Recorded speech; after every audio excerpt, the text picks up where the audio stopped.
सोचिए कि जो पुलिस चौकी है, पुलिस चौकी के सामने वो काम करता था मेरा बेटा। जब उनकी इतनी सी बात पूछनी थी तो काहे नहीं पूछे। बोल रहे थे पुलिस कि आपका बेटा का 2 ठो लड़की 2 ठो लड़का भगाने में हाथ है, मानते हाथ है, तो पूछ लेना चाहिए ना। पुलिस चौकी के सामने काम करता था तो काहे नहीं गए पूछने। रात को 11:30 बजे रात को आ रहे हैं यहाँ पे हमारे लड़के को पकड़ने कि गेम बना के मारने के लिए आए हैं। ये हमको ऐसे ऐसे सब किए। किसका हाथ? मेरा बेटा बहुत सीधा था। अरे जब पूछना था तो पुलिस को पूछना चाहिए ना। उसी के सामने सोनार सेठ के काम करते थे, आशीष सेठ के पूछ लेना चाहिए। इतना रात को पुलिस आने का मतलब क्या है बताइए, मतलब क्या है? इतना रात को आ रहे हैं। गोड़ भी है, वही संजय गोड़ भी इतना रात को आ रहे हैं। इतने आते समय इतने में पूरा कांड कर देते हैं। तो अब हमके लगेगा ना कि इन्हीं लोग का हाथ है। बस मेरे बेटे को इंसाफ दिला दीजिए, बस हमको इंसाफ चाहिए, इंसाफ। जैसे मेरे पेटों को सब काट के जला दिए उसी तरीके से हमको इंसाफ चाहिए। अगर नहीं मिला तो हम उसी पुलिस चौकी पर जाके अपने आप को पेट्रोल छिड़क के जल जाएंगे। जैसे मेरे बेटों को जला दिए उसी तरह हम भी खत्म हो जाएंगे। नमस्कार, इस वक्त हम प्रधानमंत्री नरेंद्र मोदी के संसदीय क्षेत्र वाराणसी में हैं। कथित राम राज्य की, जंगल राज की जुबानी हम आपको सुनाएंगे, इन्हीं पीड़ित परिवार की जुबानी। जो राम राज्य कहा जा रहा है उसमें जो जंगल राज की एक घटना है वो इन्हीं पीड़ित परिवार से जानने का प्रयास करेंगे।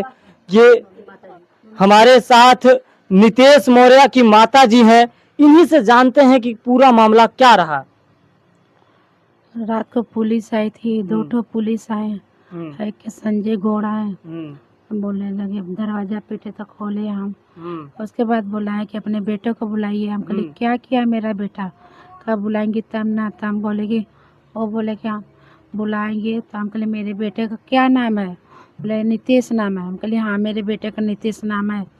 तो हम इसलिए उन लोगों ने कहा कि बुलाइए। हम डर के मारे उसको नहीं बुलाए। यहीं पर लड़का सोया हुआ था।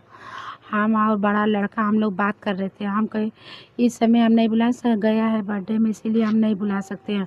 तो बोले बुलाइए कि नहीं बुलाएंगे, घरवा में घुस के ना मैया चो देंगे तो निकल आएगा। ऐसे ऐसे बोलने लगा और हम पीछे मुड़ के देखे नहीं कि मेरा बेटा डर के मारे यहाँ से भाग गया। उतने में सब उसको काट के मार के उसको जला दिए। हमको कुछ पता नहीं चला।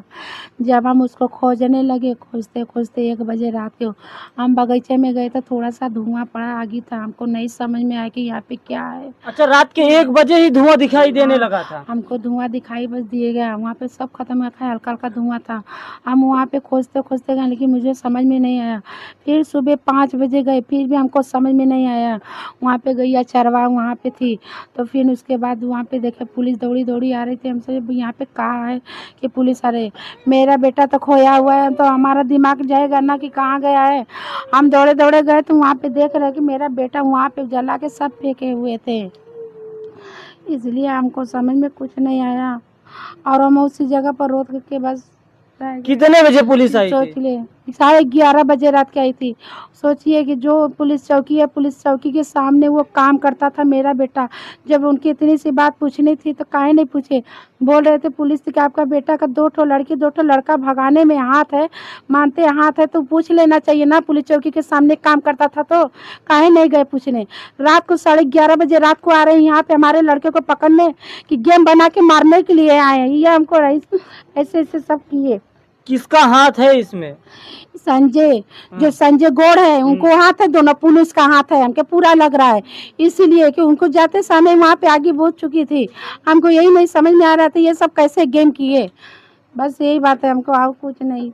बस हमको इंसाफ चाहिए, हमको इंसाफ दिलवा दीजिए भैया। आप हमको इंसाफ चाहिए। जैसे मेरे लड़कियों को मारे हैं वैसे ही उन लोग को ऐसे ही। यहाँ से महज 150 से 200 मीटर दूर ही उत्तर प्रदेश के मंत्री अनिल राजभर जी का घर है और यहीं से कुछ ही दूर पर जो ये बता रही हैं संजय गौड़, वहां जिसका वो गाड़ी चलाता था पार्षद अभय प्रजापति का घर महज 500 मीटर दूर है। क्या आज तक कभी ये दोनों लोग आए? नहीं आए। इन लोग दोनों लोग नहीं आए यहाँ पे, आज तक भी नहीं आए।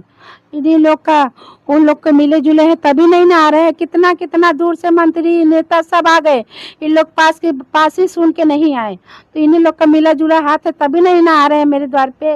ये कैसा राम राज्य है? ये दर्शकों को डिसाइड करना पड़ेगा कि जिस राम राज्य में जहां मंत्री 150 मीटर दूर रहता हो, जहां का पार्षद 500 मीटर दूर रहता हो, एक व्यक्ति की निर्मम तरीके से कत्ल कर दिया जाता है, वहां पर वो घर पे पहुंचते नहीं है, परिवार वालों के प्रति संवेदना तक प्रकट करने नहीं आते हैं। आखिर ये कैसा राम राज्य है माननीय योगी आदित्यनाथ जी? ये आप प्रधानमंत्री जी आपके संसदीय क्षेत्र का है, देखिए कि किस प्रकार से ये पूरा परिवार बिखर गया है। इस माँ को देखिए कि ये अपने बेटे की इच्छा में आज भी इंतजार में बैठी है। ये किस तरीके से, किस नजरों से इसने देखा होगा कि उनके बेटे के बॉडी के पार्ट्स अलग अलग पड़े हुए हैं।